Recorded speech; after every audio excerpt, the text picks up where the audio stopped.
Baiklah pemirsa Metro TV Lampung, kita lanjutkan kembali untuk membedah tajuk Lampung Pos kali ini.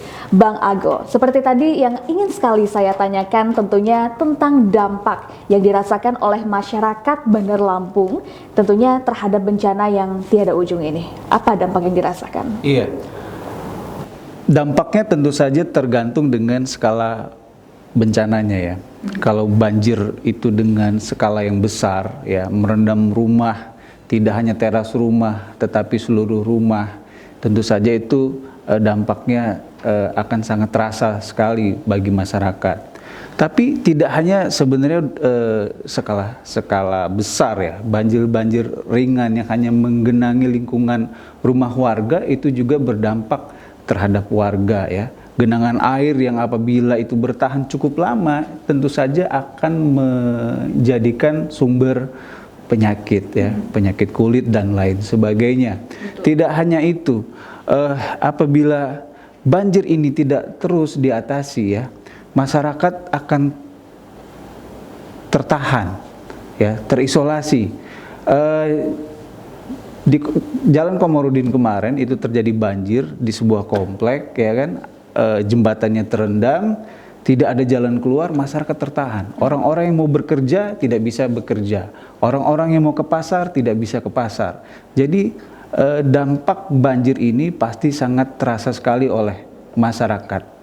Seperti itu Mbak Arin. Baiklah, dengan bencana yang tiada ujung ini tentunya masyarakat sebenarnya sudah cukup jenuh gitu ya untuk merasakan hal ini berulang-ulang di musim penghujan begitu. Tidak ada yang mau terkena banjir berulang-ulang ya. Betul. Apalagi setiap tahun ya.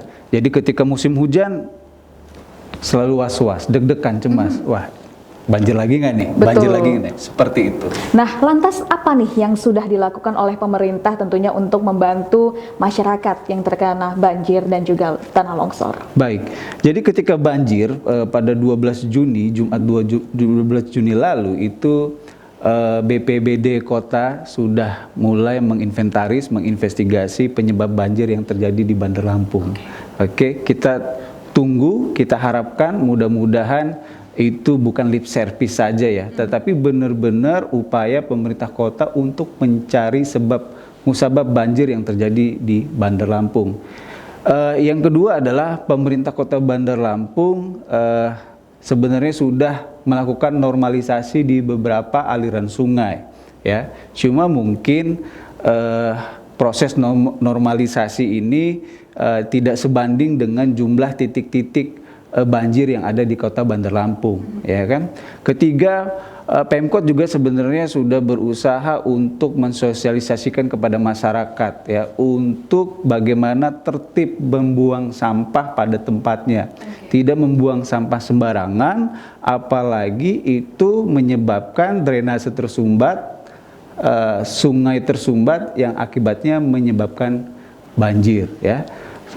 Hal lain yang juga dilakukan pemerintah sebenarnya di tingkat-tingkat kelurahan itu rajin menggelar kerja bakti ataupun gotong royong setiap minggu untuk mengantisipasi terjadinya banjir. Tetapi lagi-lagi Mbak Dian gitu. Jadi persoalan banjir ini tidak hanya cukup diselesaikan oleh bersih-bersih, gotong royong dan lain sebagainya. Ada beberapa kegiatan yang itu tidak bisa dilakukan oleh masyarakat ya, seperti normalisasi ya kan, memperbaiki drainase ya. Itu pekerjaan yang memang harus dituntaskan oleh pemerintah kota Bandar Lampung ya. Kemudian ya menciptakan daerah-daerah resapan air baru di kota Bandar Lampung, seperti itu. Oke, jadi memang ini harus ada gotong royong dari masyarakat maupun juga pemerintah untuk secara bersama-sama. Betul, semua pihak harus bersama-sama mengatasi banjir yang terjadi di Bandar Lampung. Tetapi permasalahannya memang terkadang ini bermasalah dengan kesadaran masyarakat dan juga tentunya fungsi pengawasan dari pemerintah. Lantas seperti apa solusinya agar bencana ini tidak lagi kembali terjadi? Iya. Fungsi kontrol itu paling penting ya. Fungsi kontrol itu paling penting. Bagaimana pemerintah ya dari tingkat atas sampai tingkat bawah itu mengkontrol apakah proses misalnya bersih-bersih, gotong royong, kegiatan membuang sampah pada tempatnya itu dilakukan oleh masyarakat ya. Aparat yang ada di atas itu tidak boleh ya berpuas diri dengan laporan dari pejabat di bawahnya. Pak, sudah dibereskan, Pak, sudah gotong royong. Belum tentu gitu, harus cek di lokasi ya.